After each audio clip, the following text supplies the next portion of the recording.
Hi everyone, welcome back to our channel Suman শৈলী রান্নাঘর।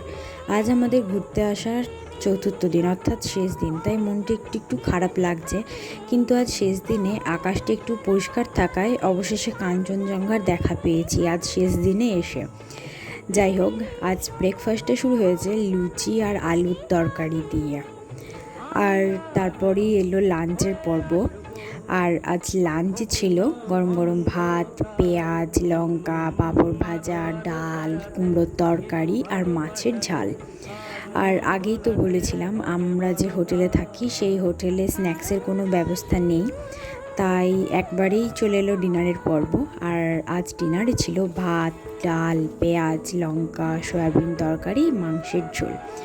আজকে শেষ দিনে এইসব খাওয়া দাওয়া দিয়েই দিনটা কাটালাম। আর ঘোরাটা তো অল ওভার সত্যি দারুণ হয়েছে, আর তার সাথে খাওয়া দাওয়াটাও প্রচণ্ড পরিমাণ জমিও হয়েছে।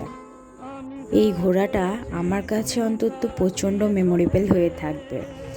তো ভিডিও শেষে প্রতিদিনের মতো একটা কথাই বলতে চাই, যদি আমার ভয়েসে কোনো ভুল ত্রুটি হয়ে থাকে মার্জনা করবে। আর ভিডিওটা ভালো লাগলে লাইক, কমেন্ট, শেয়ার করো, চ্যানেলটা সাবস্ক্রাইব করে পাশে থেকো।